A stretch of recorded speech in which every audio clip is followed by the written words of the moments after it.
ഈശോമിശിഹായ്ക്ക് സ്തുതിയായിരിക്കട്ടെ. വിശുദ്ധ യോഹന്നാൻ അറിയിച്ച സുവിശേഷം 5-ാം അധ്യായം 41-ാം വാക്യം. മനുഷ്യരിൽ നിന്ന് മഹത്വം ഞാൻ സ്വീകരിക്കുന്നില്ല. ഈശോ ഒത്തിരി സന്തോഷത്തോടുകൂടി പറയുന്ന വാക്കുകൾ. അതെ, ഞാൻ ഒരിക്കലും മനുഷ്യൻ്റെ മഹത്വമോ പ്രശംസയോ ആഗ്രഹിക്കുന്നില്ല, അത് ഞാൻ സ്വീകരിക്കുന്നില്ല. ഒരുപക്ഷെ ഞാനും ഈശോയും തമ്മിലുള്ള വ്യത്യാസവും ഇത് തന്നെയാണ്.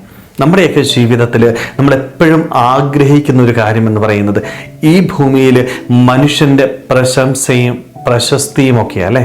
എല്ലാവരും എന്നെ ബഹുമാനിക്കണം, എല്ലാവരുടെ മുൻപിൽ എനിക്ക് സ്ഥാനമാനം വേണം. അറിയാതെ നമ്മുടെയൊക്കെ ഉള്ളിൽ ഒത്തിരിയേറെ കയറിപ്പോയേക്കുന്ന ഒരു കാര്യമായത്. പലപ്പോഴും ഇത് മാറ്റിയെടുക്കാനായിട്ട് എനിക്ക് പറ്റുന്നില്ല. ഞാൻ ചെയ്യുന്ന ജീവകാരുണ്യ പ്രവർത്തനങ്ങൾ, മറ്റൊരാളെ സഹായിക്കുന്നത്, നന്മകൾ ചെയ്യുന്നത്, ഞാൻ പ്രാർത്ഥിക്കുന്നത്, ഞാൻ ചെയ്യുന്ന ഓരോ പ്രവൃത്തികളും പലപ്പോഴും എൻ്റെ ലക്ഷ്യമെന്ന് പറയുന്നത് മനുഷ്യൻ്റെ പ്രശംസ മാത്രമായിട്ട് പോവുകയാണ്.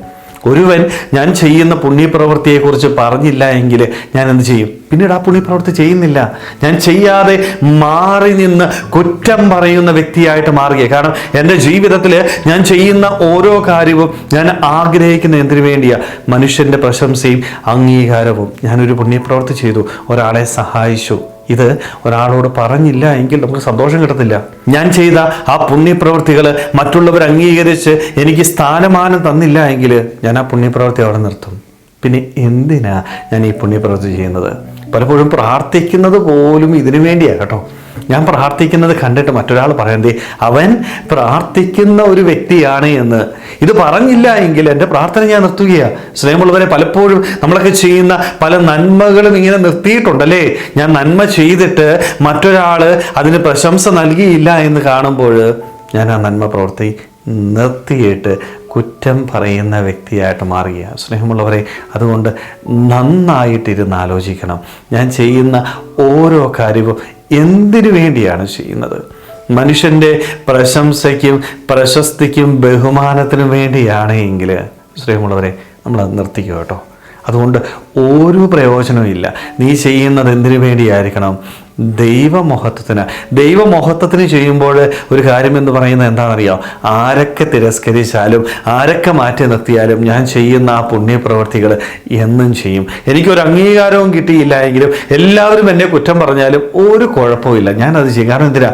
ഞാൻ എനിക്ക് വേണ്ടിയല്ല, മനുഷ്യൻ്റെ പ്രശംസയ്ക്ക് വേണ്ടിയല്ല ചെയ്യുന്നത്, എൻ്റെ ദൈവത്തിന് വേണ്ടിയാണ് ചെയ്യുന്നത്. സ്നേഹമുള്ളവരെ, ഈ ഒരു ബോധ്യം മനസ്സിലുണ്ട്. എന്നിട്ട് വേണം എല്ലാ കാര്യങ്ങളും ചെയ്യുവാനായിട്ട്. അതുകൊണ്ട് ശാന്തമായിട്ട് ഇരുന്ന് ഒന്ന് ചിന്തിക്കുക, ഞാൻ ചെയ്യുന്നതൊക്കെ എന്തിനു വേണ്ടിയാണ്? കാരണം എന്താ?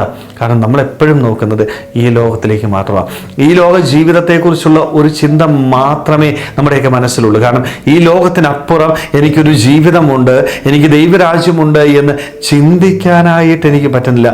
എൻ്റെ കണ്ണുകൾ സ്വർഗത്തിലേക്ക് ഉയർത്തുവാനായിട്ട് എനിക്ക് സാധിക്കുമ്പോഴാണ് എൻ്റെ ജീവിതത്തിൽ ദൈവമഹത്വത്തിനായിട്ട് ഞാൻ പ്രവർത്തിക്കുക. സ്നേഹമുള്ളവരെ, അതുകൊണ്ട് ഈ ഭൂമിയിലെ നമ്മുടെ ഓരോ പ്രവൃത്തികളും ഒരിക്കലും മനുഷ്യരിൽ നിന്നുള്ള പ്രശംസയ്ക്കായിട്ട് ചെയ്യാതെ, അങ്ങനെ ചെയ്യുന്നുണ്ടെങ്കിൽ അത് നിർത്തുവാനായിട്ട്, അതുകൊണ്ട് ഒരിക്കലും ഫലമില്ല എന്ന് തിരിച്ചറിയുവാനായിട്ട്, നാം ചെയ്യുന്ന ഓരോ പുണ്യപ്രവൃത്തികളും എൻ്റെ ദൈവകരങ്ങളിൽ സമർപ്പിക്കുവാനായിട്ട്, ദൈവമഹത്വത്തിനായിട്ട് ചെയ്യുവാനായിട്ട്, അങ്ങനെ ദൈവസന്നിധിയിൽ സ്ഥാനം കണ്ടെത്തുവാനായിട്ട്, അവൻ്റെ ഒപ്പം ഇരിക്കുവാനായിട്ട് നമുക്ക് ഓരോരുത്തർക്കും ആത്മാർത്ഥമായിട്ട് ആഗ്രഹിക്കാൻ ശ്രമിക്കാം.